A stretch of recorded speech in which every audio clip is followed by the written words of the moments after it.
Welcome to another episode with Montana Outdoor Science School. My name is Melanie. I'm an instructor here with Moss. Today I thought we could talk about some of the signs of spring, signs that spring is on its way and that we are going to be experiencing some of the changes that spring brings. So one of the first things I want to mention is spring is more than just a date on the calendar. It has to do with how we revolve around the sun and how we orbit the sun and what our tilt is like in relation to the sun. So on this planet, our Earth, we live on the northern hemisphere of it, and during the summertime we experience a tilt towards the sun. We can feel this just by going out every day. The days are longer, we tend to have a lot more plant life, a lot more animal life around. Animals have changed their habits in such a way in their behavior so that they can take on the warmer climate. Just the opposite of summer, we have winter, where our planet ends up tilting away from the sun, or at least the northern hemisphere tilts away from the sun.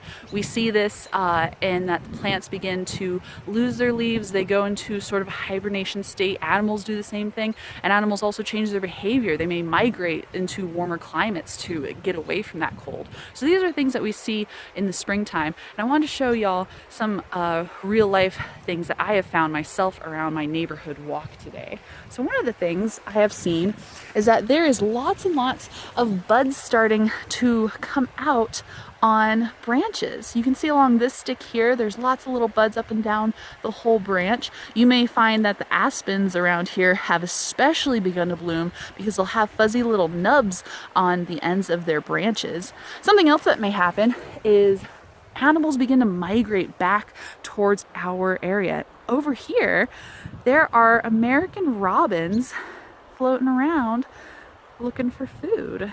That is an animal that we do not see during the wintertime. They migrate elsewhere during winter, but now that we are back in spring, we're getting more daylight hours back. These birds have decided to migrate back, and that it is time to get ready for the summer. Furthermore, something else that you may find, and you may experience this even with a pet at home, is animals begin to lose their winter coat. So what I found on trail here is a little bit of fur. I'm not going to touch it, and I suggest the same thing of you guys. If you ever find anything that came off an animal, be sure to keep your distance just a little bit. But I wanted to show you guys what I found here. I'm not sure what animal this comes from. It's kind of hard to tell, but nevertheless, it does indicate that this animal, its body is adapting to that warmer environment of springtime. Eventually, it'll turn into summertime. It will continue to lose this thicker fur that's way more suitable for the winter cold. And that's something I just wanted to show y'all. So go ahead, take a little walk around your neighborhood, see if you find any other signs of spring arriving. And if you want, you can report it here on this video on YouTube or on Facebook. Please remember to like and subscribe to our Facebooks, to our YouTubes, and make sure that you are catching up on all the latest little tidbits of knowledge we have to offer. Again, my name is Melanie. Please join us next time with Montana Outdoor Science School. Thanks. Hey birds, you out for a walk too?